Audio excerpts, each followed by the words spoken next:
hoofnuus vanaand. Suid-Afrika volg sy stem by ander wêreldlande by die Wêreldhof oor Israel se besetting van Palestynse gebiede. Seisonale werksgeleenthede en vakansiewerk kon nie help om werkskepping 'n hupstoot te gee nie. En bokskampioen The Special One kry helde ontvangs by die OR Tambo Internasionale Lughawe in Kempton Park.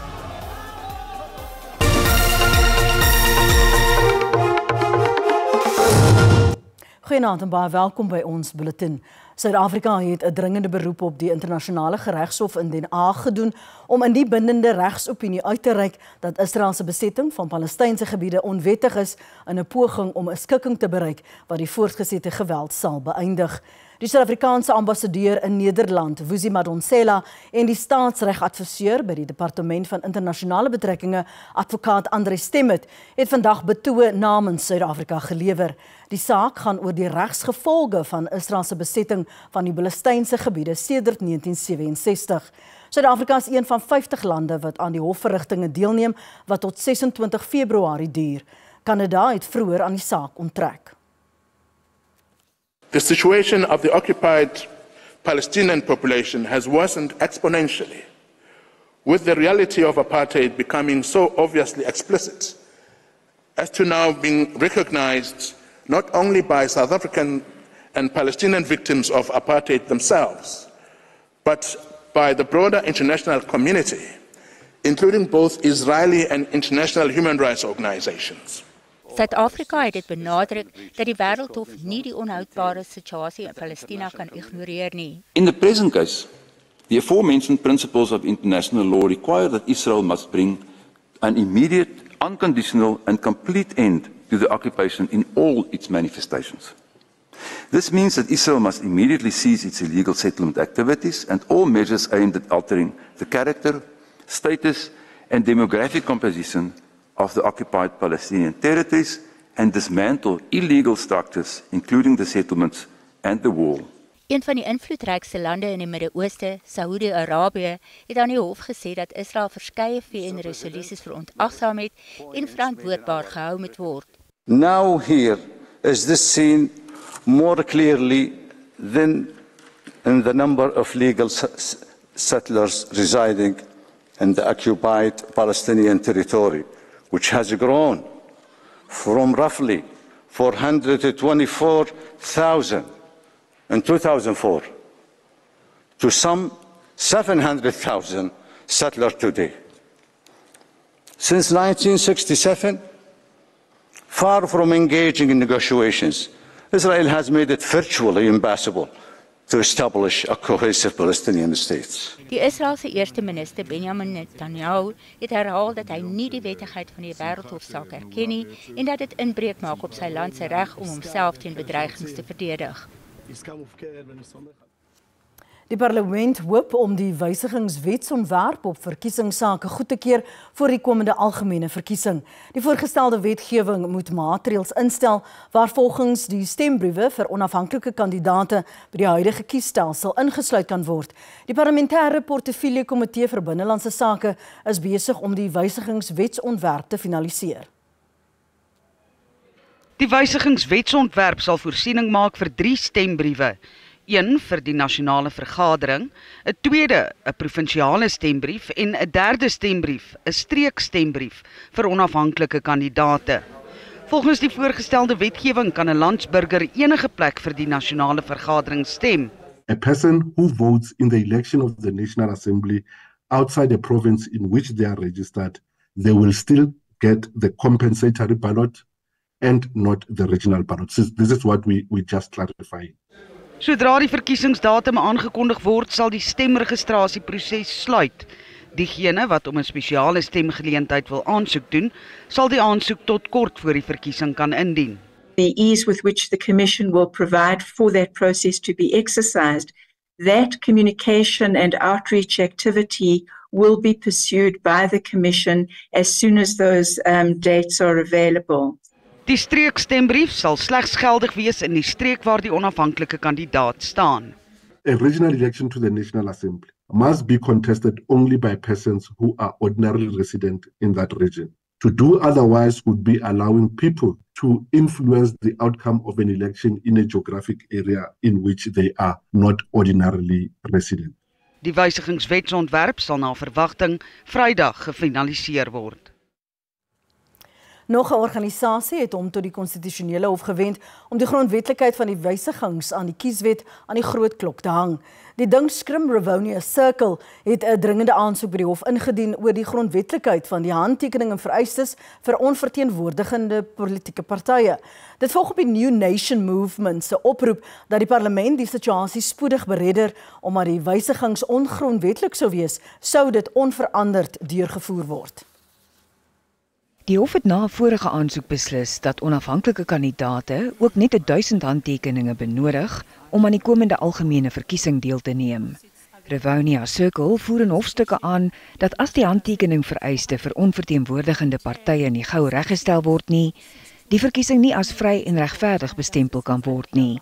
Die Dinkskrim vra die hof om die handtekening vereiste strydig met die grondwet te verklaar, omdat dit op onregverdige wyse politieke regte beperk, soos in artikel 19 van die grondwet uitgestipel word. Albei organisasies meen die parlement het klein wysigings aan die kieswet aangebring om onafhanklike kandidaate te akkommodeer, maar daar is nie genoeg ruimte geskep vir breër deelname vir burgers nie. Bly ingeskakel, ons gaan na die reklamebreek voort met nog 'n nuus in Afrikaans. Sien jou nou.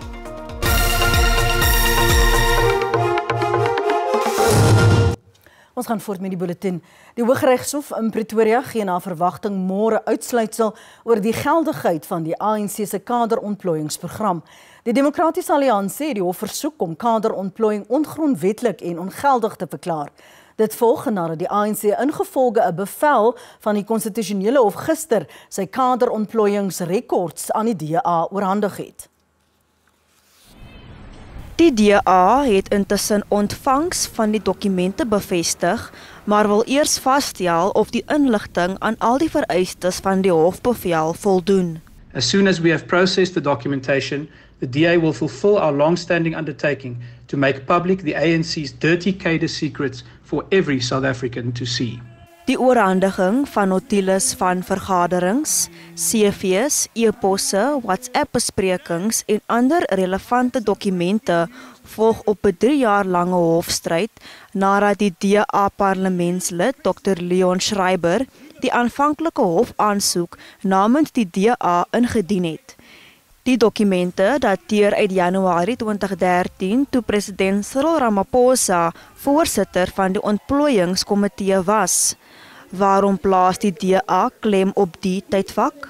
That's when the current president of South Africa became the chairman of the deployment committee. So even after the Zondo Commission, even after everything that has been exposed, we actually still don't know what role the deployment committee under President Ramaphosa played during that period. In 'n vroeë verklaring voor die oorhandiging van die rekords, het die ANC Schreiber versoek om die regte te eerbiedig van individue wat nie toestemming gegee het dat hulle name openbaar gemaak word nie. Die ANC glo egter in kaderontplooiing. Cadre deployment is a worldwide phenomenon. Maybe calling it different names. Cadre deployment exists under DA-led municipalities and with disastrous consequences for that matter. Die DA sal die publiek binnekort inlig oor die inhoud van die dokumente. Die Gautengse premier Panjasa Lesufi het die provinsiale planne om misdaad en werkloosheid in Gauteng te bekamp verdedig. Lesufi het gisteraand die provinsie se planne vir vanjaar uiteengesit tydens sy tweede provinsiale rede in Johannesburg. Opposisiepartye was vol kritiek en beskuldig Lesufi van kaderontplooiing en dat die provinsiale rede as 'n toespraak vir 'n verkiesingsveldtog gebruik is. Lesufi was vol lof dat die provinsie besig is om die stryd teen onwettige mynbou te wen met die hulp van 800 soldate wat ontplooi is reg oor Gauteng. We have broken the backbone of Zamazamas in Gauteng and all the soldiers have ensured that all those particular Zamazamas are displaced down there. I'm proud that almost 840 Zamazamas have been arrested and deported, and almost 2,000 illegal miners have been removed. Lesofie sê 'n bykomende 100 megawatt gaan in April by die kragnetwerk gevoeg word. Die provinsie poog om beurtkrag te beëindig en verlate kragsentrales weer in werking te stel. Opposisiepartye is egter skepties dat enige van die planne ooit die lig sal sien. He makes announcements around Eskom, and he says that he will engage with Eskom for cutting electricity. Eskom is saying people are not paying, and this is why we are cutting. And he makes an announcement and makes an expectation that people cannot pay, and then expect that services will be given to them. And that is something that for me smacks of desperation and electioneering of the highest order. If there are interventions that he would have identified, such as municipalities that cannot provide water, such as municipalities that cannot provide, the collection of waste, such as interventions in terms of electricity and electricity supply in those particular areas. He should have done the necessary interventions. Die e-tolstelsel sal intussen sedert 31 Maart amptelik iets van die verlede wees. Ons wil kykers daarop wys dat die volgende beeldmateriaal ontstellend kan wees. Amptenare van die Nasionale Raad van die Dierebeskermingsvereniging stel sedert die naweek ondersoek in op 'n boot in die Kaapstad hawe. Dit nadat 'n vrot reuk oor die sentrale sakedistrik hang wat veroorsaak word deur 'n vaartuig Al Kuwait. Die vaartuig met sowat 19.000 beeste vanaf Brasilië onderweg na die Midde-Ooste laai tans voer op in die hawe. Volgens die DBV is 5 diere van kan gemaak weens beserings en siektes. Die organisasie moes 'n hofbevel bekom om die boot te betree nadat hy aanvanklik toegang geweier is. Die vereniging sê die praktyk moet gestop word om diere per see te vervoer aangesien hulle blootgestel word aan onder meer uiterste hittestres, beserings en uitputting. Inspeksies gaan voort totdat die vaartuig na verwagting môre vertrek.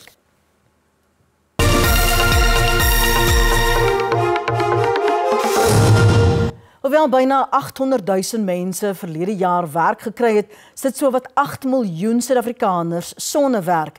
Dit blyk uit Statistiek Suid-Afrika se indiensnemingspeiling vir die 4de kwartaal van 2023.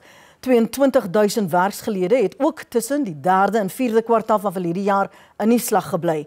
Werkloosheid het teen die verwagting in van 31,9% in die 3de kwartaal van 2023 tot 32,1% gestyg. Dis egter steeds laer as die 32,7% in die ooreenstemmende tydperk in 2022. Altesaame 11,7 miljoen Suid-Afrikaners sit nou sonder werk, terwyl 16,7 miljoen wel 'n werk het. Die meeste poste het in die gemeenskaps- en maatskaplike dienste, die boubedryf, landbou en handel verlore gegaan. Ekonome beskou die toename as 'n geringe terugslag, maar bepleit groter werkskepping. The economy has managed to create jobs over the past 8 consecutive quarters. Just before the quarter of last year, we had created close to 2.5 million jobs. So I think that is critical. And even on a year-on-year basis, employment was higher by close to 79,000 jobs compared to the fourth quarter of 2022, which means that there is an upward trend, but obviously the issues of unemployment remain.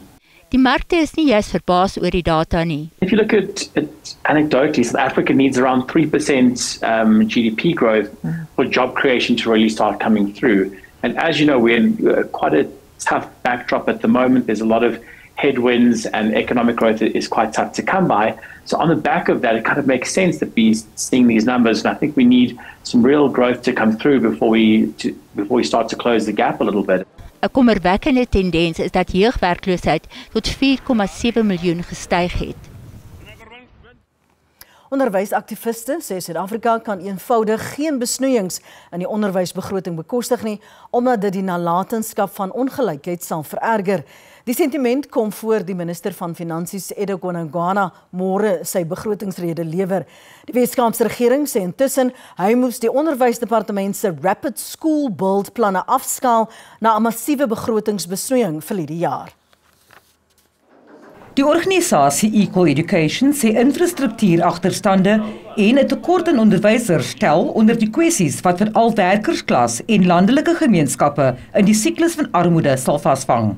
Basic education is expected to grow at a rate less than inflation. And, even if the spending grows in line with inflation, it's not really enough to address the gaping inequality in the system. Poorer schools have massive infrastructure backlogs, not enough teachers are being employed, and we need to seriously reconsider the way that the government raises its funds and it spends its funds. Most of these schools don't even have computer labs or science labs or even libraries, and we see that in sort of the rates of literacy and reading for meaning. As we know, 81% of learners in 2021 in grade 4 could not read for meaning in any language. Die Weskaap moes verlede jaar 'n begrotingsbesnoeiing van R700 miljoen absorbeer, wat planne gekniehalter het om 21 nuwe skole in die provinsie te bou. The Western Cape government has launched an intergovernmental dispute on exactly this issue with national government. But we are also prioritising frontline services, including education, and we are pulling out all the stops to ensure that we are able to make places available for learners in our schools and deliver quality education. Die departement sê die begrotingsbesnoeiing het ook gebeur toe die fondse broodnodig was om meer onderwysers in diens te neem en om meer skole te bou te midde van toenemende aansoeke. Vanessa Puna, SABC Nuus, Kaapstad. En nou 'n kort oorsig van hoe die markte vandag vertoon het.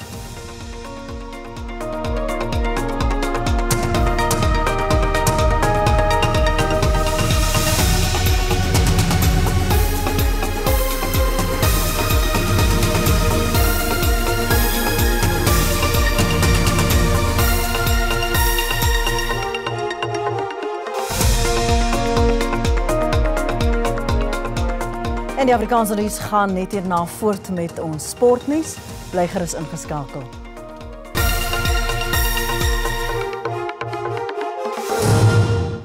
Suid-Afrikaanse swemmers het die land se naam hoog gehou by die Olimpiese spele sedert Suid-Afrika se hertoetrede tot internasionale sport in 1992. 16 van die 18 Olimpiese medaljes wat Suid-Afrikaners sedertdien huis toe gebring het, is deur swemmers ingepalm. Beerdkrag dreig nou om die trotse tradisie te kelder, omdat Swem Suid-Afrika sukkel om Olimpiese grootte verhitte swembaddens te kry waar swemmers kan oefen wanneer die ligte af is. Die Australiese Ope kampioen en wêreld nommer 2 Aryna Sabalenka van Belarus het 'n skokkende nederlaag in die tweede ronde van die Dubai kampioenskap in die Verenigde Arabiese Emirate gelei. Die Oos-Kaapse boksprins en wêreldkampioen Sevenati the Special One Nonsinga het 'n helde ontvangs op die internasionale OR Tambo lughawe in Kempton Park gekry. Die skare was wel nie so groot soos die van Bafana Bafana nie, maar ondersteuners was trots om skouers te skuur met die nuwe houer van die internasionale boksfederasie se junior vlieggewigtitel.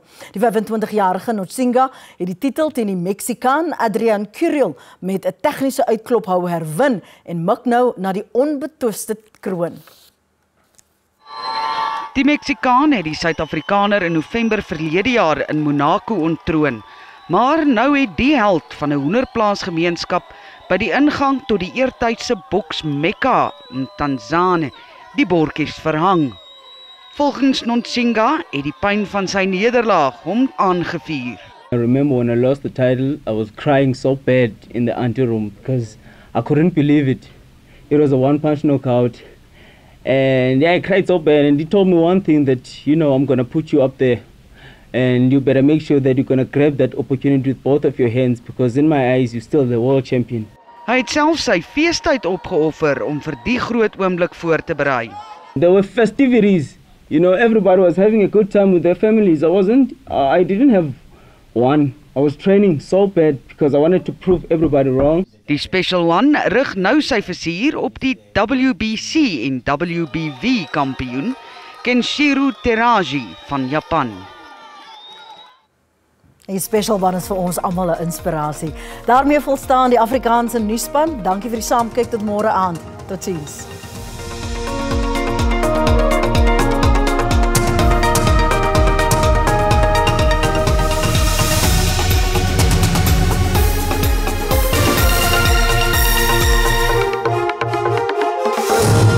Goeienaand en baie welkom. Kom ons kyk wat die weer vir ons inhou. Wat vandag aanbetref, enkele buie en donderbuie kan verwag word in die noordelike dele van die land, streek oor die Vrystaat, KwaZulu-Natal en in dele van die Ooskaap. Ander het mooi weer in die weste.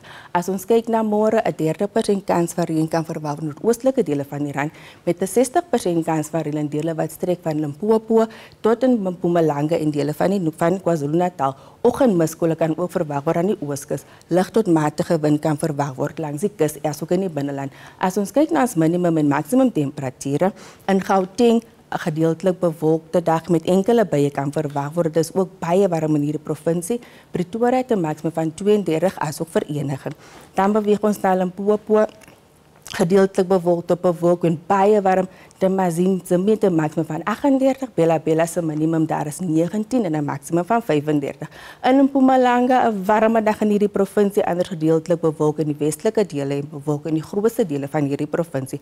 Die kook styg tot 35 in Skukuza, standaard met 'n minimum van 16 en 'n maksimum van 27. In die kus enkele buie en donderbuie wat verwag kan word in hierdie provinsie, anders ook baie warm. Pietermaritzburg het 'n maksimum van 30, Kokstad se minimum daar is 11 en 'n maksimum van 33. Dan beweeg ons na die Ooskaap, enkele buie en donderbuie kan verwag word in die west-noordelike dele van hierdie provinsie, anders baie warm in hierdie provinsie. Graafrenet het 'n maksimum van 32, Hollomo het 'n minimum van 15 en 'n maksimum van 31. Dan in die Weskaap gedeeltelik bewolk tot bewolk en is baie warm ook in hierdie provinsie. Mosselbaai het 'n minimum van 17 en 'n maksimum van 23. Vredendal se maksimum daar is 29. Kaapstad het 'n minimum van 15 en 'n maksimum van 29. Dan beweeg ons na die Noord-Kaap. Bewolkte dag kan verwag word in hierdie provinsie en gedeeltelik bewolk oor grootste dele van hierdie provinsie. Anders is baie warm. Die kook styg tot 39 in Kanavan. Dan beweeg ons terug na die binneland in die Vrystaat. 'n baie warme dag kan ook verwag word in die Vrystaat. Die kook styg tot 38 in Fort Smith asook in Bloemfontein. Gariep se maksimum daar is 36. Dan laastens Noordwes, 'n baie warme dag kan verwag word. Die kook styg tot 40 in Tosca. Vryburg het 'n maksimum van 37. Rustenburg het 'n minimum van 19 en 'n maksimum van 34. Dit is dan al van ons hier by die weersentrum. Geniet die aand.